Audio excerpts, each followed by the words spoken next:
Hello friends, welcome back to my channel. কেমন আছো সকলে? আশা করি তোমরা সকলে খুব ভালো আছো। আর আমি রোমানা খাতুন, আমি তো ভীষণ ভালো আছি ফ্রেন্ডস। তো ফ্রেন্ডস, চলে আসলাম অনেকদিন পর তোমাদের সামনে একটা ছোট্ট মিনি ব্লগ নিয়ে। ব্লগটা কিসের উপর করবো সেটা তো থাম্বনেল দেখে তোমরা অনেকেই জানতে পেরে গেছো।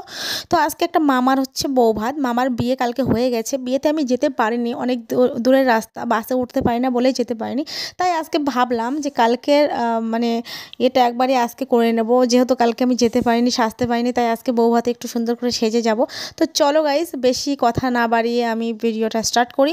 আর তোমরাও ভিডিওটা স্কিপ না করে পুরো ভিডিওটা দেখতে থাকো। তো চলো, আমি যেই শাড়িটা পরে যাব সেই শাড়িটা নিয়ে আসি। সো গাইজ, এই ইয়েলো কালার শাড়িটা আমি পরবো। অনেকক্ষণ থেকে শাড়ি চুজ করতে করতে এই শাড়িটাই চোখে পড়লো। তো এই শাড়িটা কেমন লাগবে আমাকে পরে অবশ্যই তোমরা জানিও। তো চলো গাইজ, আমি শাড়িটা পরে আবার তোমাদের সামনে আসছি। গাইজ, আমি শাড়িটা পরে চলে এসেছি। আর এই দেখো আমাকে কেমন লাগছে, পুরো পৈতনির মতো লাগছে, যেহেতু এখনও মেকআপ টেকআপ কিচ্ছু করিনি। তো চলো মেকআপটা করে নিই। গাইস, আমি তো রেডি হয়ে গেছি। আর আমাকে কেমন লাগছে তোমরা অবশ্যই জানাও। আর দেখো, আমি কিন্তু গলায় একটা সোনার পরিনি, এগুলো ঠিক আছে, সোনারগুলো আছে, আমি পরিনি, শুধু হাতেই সোনারগুলো পরেছি আর গলায় পরিনি। ভীষণ গরম লাগছে। আর গরমটা একটা অজুহাত, আসলে এগুলো একটু নতুন কালেকশন নিয়েছি তো এমনি, তো সেই জন্য এগুলোই পরে নিয়েছি। তো চলো দেখো এই মালাটা কেমন লাগছে একটু জানাবে প্লিজ কমেন্টে। তো চলো দেখা হচ্ছে রাস্তায় একদম টোটোতে। তো গাইজ, আমরা তো টোটোতে উঠে গেছে। আর টোটোটা ভীষণ স্পিডে যাচ্ছে, যেহেতু আমাদের দেরি হয়ে গেছে গাইজ।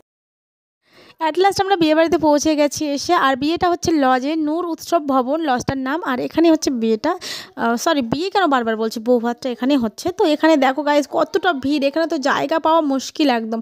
তো আমি একটু আমার ননদকে ক্যামেরাটা ধরিয়ে দিলাম, দেওয়ার পর আমি একটু সামনে দাঁড়িয়ে একটু ওকে বললাম যে চারপাশে একটু ক্যামেরাটা ঘুরিয়ে দেখা। তো দেখো গাইজ কতটা ভিড়। এইবার আমরা জায়গা পেয়ে গেছি, সামনে বসে আছে আমার আব্বু আর আমার ছেলে, আর তার সামনে আমি বসে আছি। তো আমি এই সাইড থেকে ক্যামেরা করছি, তাই আমাকে তোমরা দেখতে পাচ্ছ না। সো গাইজ, আমরা তো থালা পেয়ে গেছি। আর এখানে লেখা আছে ওয়েলকাম, খাওয়াগুলোকে একে একে ওয়েলকাম করতে হবে এখানে। তো গাইজ, আমি একটু নিজের মতো করে ক্যামেরাটা সামনে ঘুরিয়ে দিয়ে নিজের একটু ভিডিও শ্যুট করতে ব্যস্ত হয়ে পড়লাম। আর আমার পাশে বসেছে আমার একটা দাদা। দাদা দেখলো যে আমার পাশের সিটটা ফাঁকা আছে বলে বসে গেল। তো গাইজ চলো, গাইস থালার মধ্যে শসা, গাজর, চপ, ভুজিয়া সব কিছু পড়ে গেছে। এরপরে কি পরে দেখা যাক, চলো। তো এবার পোলাও পড়ে গেছে থালার মধ্যে। গাইস, আমাদের খাওয়া কমপ্লিট আর আমরা নিচে নেমে আসছি। তোমরা কেউ ভেবো না যে পোলাও খেয়ে শুধু নেমে গেছি, অনেক রকম আইটেম ছিল, সব কিছু খেয়ে নিয়েছি গাইস। চলো। তো গাইস, খাওয়া দাওয়ার পর আমরা নিচে নেমে এসেছি। আর নিচে এসে দেখছি প্রচণ্ড ভিড়, একটাও চেয়ার ফাঁকা নেই বসার মতো গাইস। আর এখানে সবাই বসে আছে, যারা বসে আছে তারা হচ্ছে নতুন মামির দিককার লোকজন। তো গাইস, আমরা তাই দাঁড়িয়ে দাঁড়িয়ে ভিডিওটা শ্যুট করছি। আর আমি আমার ননদকে আবারও ফোনটা হাতে দিয়ে বললাম যে একটু ক্যামেরাটা ভালো করে দে। তো গাইজ, আমার ননদ আমার ভিডিও করে দিচ্ছে। আর দেখো গাইজ, ওর চারপাশে ফোনটা কত সুন্দর করে ধীরে ধীরে ঘোরাচ্ছে আর ভিডিওটা শ্যুট করাচ্ছে।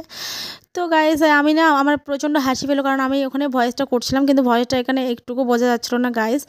সো গাইস, আমি আমার ননদের কাছ থেকে মোবাইলটা নিয়ে আবার নিজের মতো করে নিজে বসে পড়লাম একটা চেয়ারের মধ্যে। আর এই জায়গাটা পুরোটা ফাঁকা হয়ে গেল, কারণ কনে যাত্রীরা সবাই খেতে চলে গেছে। তো এখানে চেয়ারে বসলাম। আর আমার ছেলে এখানে এসে আমার কানে কানে একটা কথা বলবে, যেটা ওর পার্সোনাল একটা কথা। তো গাইজ, ও যাবে টয়লেটে, তো বলেই দিলাম তোমাদের। তো গাইজ, আমার ছেলে টয়লেট করিয়ে নিয়ে আমরা সবাই নিচে চলে এসেছি। আর আমরা এখন যাবো বাড়িতে, টোটোর জন্য আমরা দাঁড়িয়ে আছি বাইরে। আর এখানে দেখো নূর উৎসব ভবন, এখানেই ছিল আজকে বৌভাত। তো গাইস, দেখো এইখানকার যে ভিউটা এত সুন্দর এসছে, মানে কি বলবো তোমাদের, ভীষণ সুন্দর। এই সন্ধ্যের টাইমে এই ভিউটার মানে এই ভিউটাতে একটা ভিডিও করতে ভীষণই ভালো লাগতো, যেটা এখন ট্রেন্ডিংয়ে চলছে। আর এটা একটা আমার দেওয়ার হয়, তো ও ভাবলো প্রথমে যে আমি হয়তো পিক তুলছি। তো ও তখন বুঝতে পারলো যে আমি ভিডিও করছি, তখনও চলে গেল। তো এখানকার যে ভিউয়ের কথাটা বললাম, যে হ্যাকটার কথা বললাম, সেটা হচ্ছে ওই বোতল দিয়ে যে হ্যাকটা সবাই করছে, সেটা ভীষণ আমাকে এখানে করার ইচ্ছে করছিলো। তো গাইজ, আমি খুব মিস করছি এই জায়গাটা, মানে খুব মিস করছিলাম এই জায়গাটাতে যদি ভিডিওটা করতে পারতাম। ভীষণই সুন্দর ভিউ এসছে এই জায়গাটা, একদম এই লজের নিচেই একদম করতে হতো ভিডিওটা, ভীষণ ভালো লাগতো। তো গাইজ, আমরা সবাই হেঁটে হেঁটে যাচ্ছি, টোটো আসছে না দেখে আমরা সবাই হেঁটে হেঁটে যাচ্ছি তপনের উদ্দেশ্যে।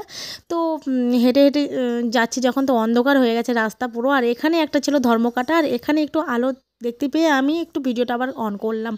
তো গাইজ, আমরা এখন টোটো পেয়ে গেছি। আর টোটোতে করে আমরা যাচ্ছি, অর্ধেক রাস্তায় টোটো পেয়ে গেলাম। আর এখন পৌঁছে গেলাম তপনে। তো তপন থেকে যখন যাচ্ছিলাম, পুরো আলোয় আলোকিত। আর দেখো কত সব দোকান বসে আছে গাইজ, এখনও সবজির দোকান তো আছেই তপনে। যেহেতু আমাদের টোটোটা হচ্ছে একদম চান্দঘাটে বাড়ির সামনেই নামাবে, সেই জন্য আমাদের এখান থেকে নামার আর কোনো দরকার পড়লো না। আর এখানে একটা কাকু আমাকে বললো শাড়ির আঁচলটা ঠিক করে নিতে, তো থ্যাংক ইউ কাকু আপনাকে। তো গাইস, আমরা পৌঁছে গেলাম চৌমনিতে। আর এখান থেকে আমাদের বাড়ি অল্পখানি, আর কিছুক্ষণ লাগবে আমাদের বাড়ি পৌঁছাতে। তো বাড়ি পৌঁছে আমি তোমাদের সামনে আবারও আসছি গাইস। তো গাইস বাড়িতে পৌঁছে গেলাম। এবার ড্রেসটা ছাড়তে হবে, প্রচণ্ড গরম। মানে বিয়েবাড়িতে খুব ভালো খাওয়া দাওয়া হয়েছে, খুব সুন্দর খাওয়া দাওয়া হয়েছে। এবার আমি শান্তি করে ড্রেসটা চেঞ্জ করব। পড়তে বসবে না, কালকে স্কুল আছে, হোমওয়ার্ক আছে। তো চলো গাইস, আমার ভিডিওটা এই পর্যন্ত। যদি ভালো লাগে তো অবশ্যই আমার চ্যানেলটিকে সাবস্ক্রাইব করে দিও, পাশে থাকা বেল আইকনটি ক্লিক করে দিও, যাতে আমার নতুন নতুন আপলোড করা ভিডিওগুলো খুব তাড়াতাড়ি তোমাদের কাছে পৌঁছে যায়। তো চলো দেখা হচ্ছে পরের ভিডিও নিয়ে। ভালো থেকো, সুস্থ থেকো, টাটা।